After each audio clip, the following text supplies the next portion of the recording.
عيدي علي ما قلته. سألتني فأجبتك. هو في العرب من يمنع عن الشرع؟ لا أعلم إلا تو يصير منها الكلام. هاتي شنابو يبقوا قسم الوحدة القرية. خير نحن مش قلنا وحدة وطنية؟ يلا الدعوة نجيب يعني. زعما مظبوط الدعوة نجيب. كيف يفتح قهوة في الوحدة في القرية؟ هذا وين قاعد يدق في الإشاعات من قبل يا بلا يفتح قهوة. اللي يجي يشرب عنده قهوة يعطيه لك الوريد.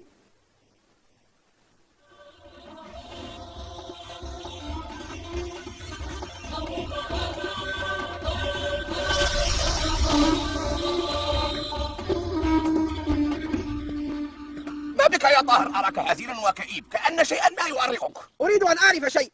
ما بهم آل شنابو؟ خيرهم يريدون تقسيم القرية. يبدو أنهم على حق، لم يتحصلوا على شيء، هم مهمشين.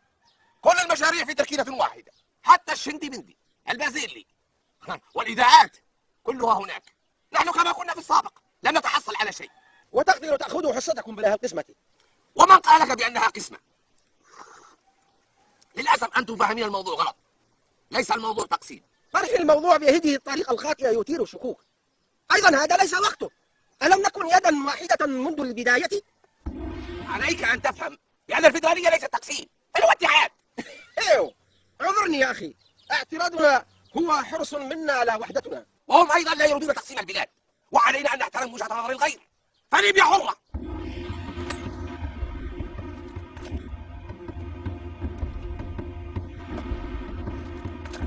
أجل، إنهم يريدون تقسيم قرية ساحة الأنظار. إنه لرأي أحرف. هذا أمر دبر بليل.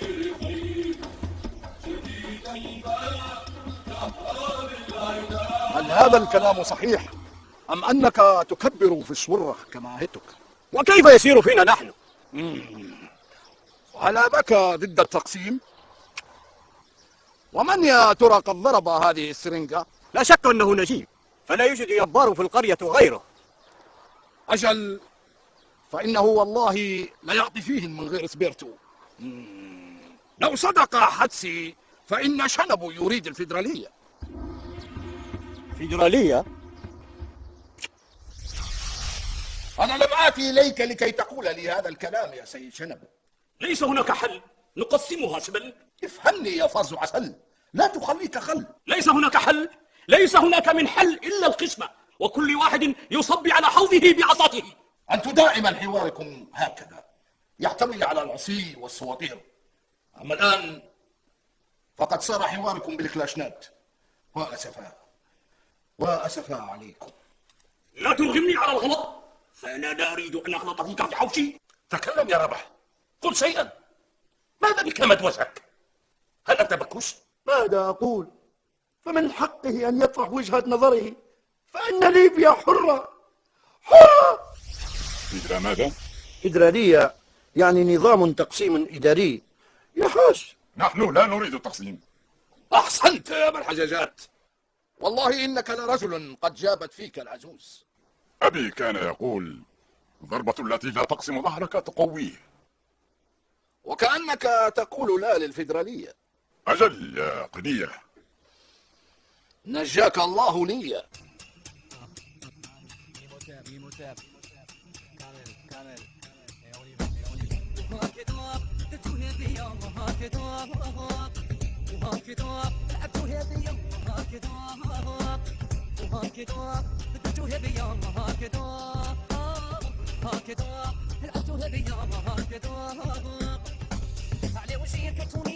وقلت اخرج ويا كنت حاسب بلادي وهنا يموت ويا على وجهي الكرتوني وقلت اخرج ويا كنت حاسب بلادي أخفض صوت المسجل يا غلام. وهل ضايقتك بشيء؟ ما الذي حمى عرضك؟ هناك أناس قيلة وهناك أناس تتحشب بعضها من بعض. ليبيا حرة يا حاج. 17 فبراير. حرة. ما حالكم بالضبط؟ تعالوا العال بعد أن استممنا نسائم الحرية. واللي تغريب لوالي يحضرها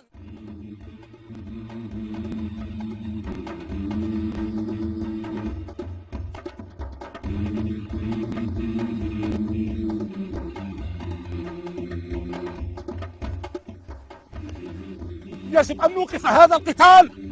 دعك منه فإن الحزاز ديما وكلها. إيو طاهر، نعم. ماذا تقصد بقولك إيو؟ إنها إيه، وباللغة العربية إيو. الاختلاف في وجهات النظر لا يفسد للود قضية. هل يرضيكم وتفعلونه يا آل شنابو؟ ألا تتحشمون على وجوهكم؟ هكذا أفضل يا أبا الحواجب، لنا ما لنا وعلينا ما علينا، ولكم ما لكم وعليكم ما عليكم. نحن فعلنا ذلك لأننا مهمشين. لستم وحدكم مهمشين، كلها مهمشة يا زيدان، ونحن لا نريد المركزية، فوالله إنها لا بلية. فدرالية لنا ولا فدرالية لكم. ونحن أيضا لا نريد المركزية كما لا نريد الفدرالية. وكيف حصل ذلك يا ابن أبا الحواجب؟ أتحسبنا جايينكم من وراء الجبل؟ لقد كبرت في نفوخنا ونريد فدرالية، ومن لا يريد فدرالية فلينصرف من غير نوية. أما الفدرالي ابن عبد ده فهو صاحبنا 100%.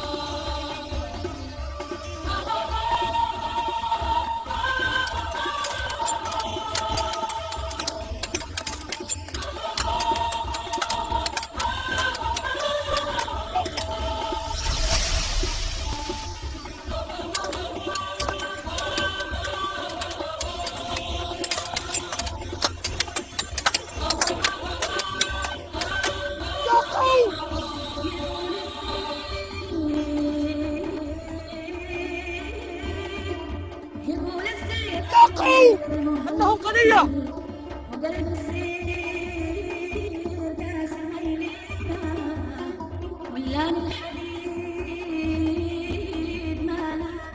ما بكم؟ عن أي شيء تتقاتلون؟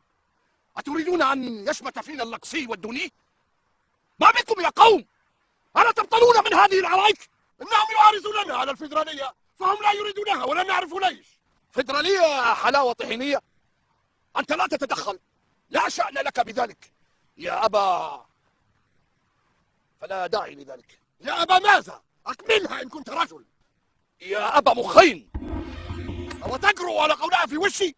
سكنتك أمك يا ابن تعويذة، يا جلية يا خسيس، لأمزكنك عنبا وأرمينك للكلاب يا جزمة.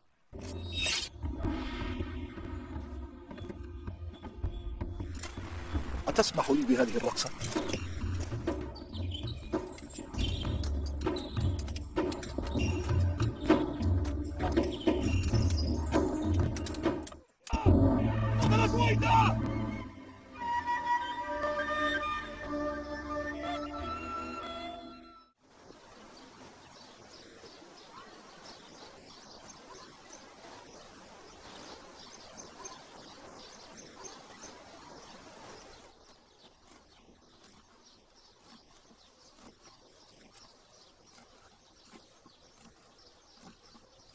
اسمعينني جيدا يا تعويذة، علينا أن نتفق من الآن. أنت تأخذين المربوع والحمام الخارجي وباقي المنزل لوحدي. أيوه هو. لا حياة مينتك، تريدين أن ترميني في المربوعة؟ ماذا تقصدين بهذا الكلام؟ لا تناقشينني يا تعويذة. تقولين هكذا يا تعويذة حافة؟ لا تنسي أن ليبيا حرة. ضيع سعدي، نسيت، سامحيني. هيا ولا تضيعي الوقت، انقلي دولابك وشكماجتك إلى المربوعة في الحال. وحين يأتي الرجال للمربوعة أين أذهب؟ اجلسي معهم ولا تكترثي للأمر. تريديني أن أجلس في وسط الرجالة؟ أو نسيتي ثانية أن ليبيا حرة؟ أيوه هو.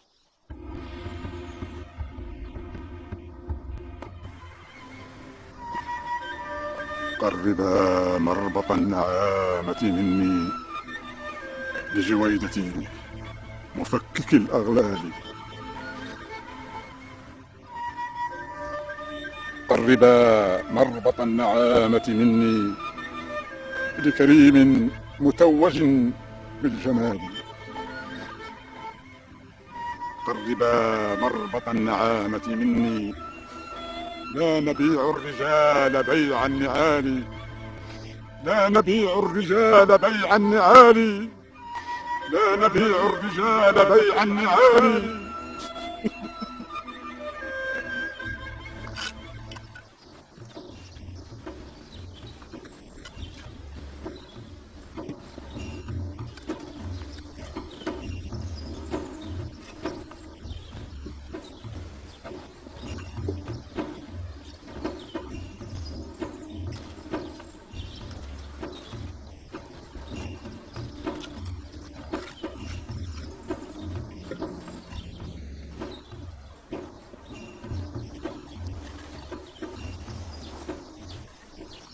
إنه الزيربيلية. لا. ماذا تفعلون يا سادة زهاء الأنظار؟ إننا نبني كشكا لبيع السجائر وثقافة بريد كما ترى. يوجد لدينا كروت لبيانا. هنا؟ في هذا المكان؟ أجل في هذا المكان. وبه هذا المكان؟ فأنت تعلم جيدا بأننا لا نعمل وليس لدينا دخل أو مرتب. قمنا ببناء هذا الكشك لكي نقشر على حالنا، ولكن هذه الأرض وقف تخص الأوقاف. وما يبرو بهم، ما هي مشكلة، ليبيا حرة.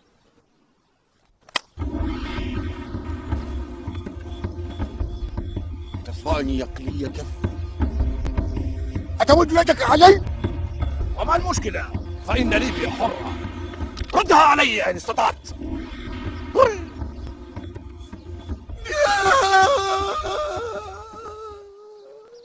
امسحها في وجهك.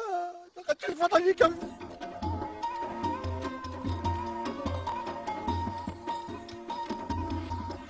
السلام عليكم يا متاه. تعال هنا. أين كنت تدور وأنت كالكلب المدور في ودنه؟ ما لك ومالي؟ هذا شيء يخصني. أتخاطب أباك بهذه اللهجة؟ وما هذه الملابس التي ترتديها؟ ألا تستحي على وجهك؟ أسعد الله مساءك يا نجيب. ومساءك يا جليح. ما بك تضرب في الصبي؟ إنه يرتدي ملابس الخليعة. حيه عليك، أنسيت أن ليبيا حرة؟ أجل، لقد نسيت ذلك. لقد ظلمت الصبي. أسأل الله أن يغفر لك. يبدو أنك كبرت وخرفت يا نجيب. يبدو ذلك. قل لي، هل موضوع التقسيم ماشي تمامي؟ ألا زلت قصقاص يا نجيب؟ سأروي لك ما حدث، ولكن ناولني شيئا من المكياتة أولا، فإن دماغي تكاد أن تنفجر. ما رأيك أن آتي لك ببريوشي؟ يا ريتوشي.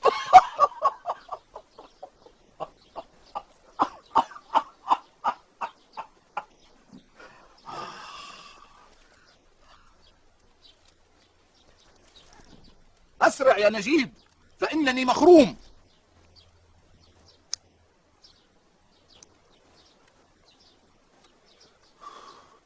مخرومي.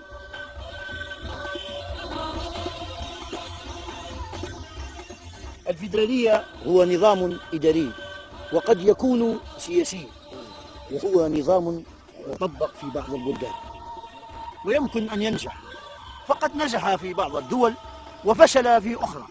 وأي نظام يحدد شكل الدولة كيف تكون لا بد أن يستفتى عليه الشعب بأكمله.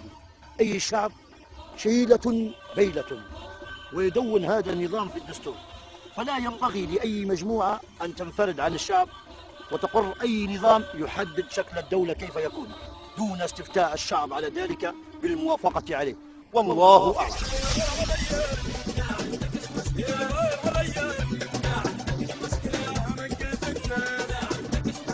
ليبيا حرة. ايوه. أعوذ بالله الشيطان الرجيم.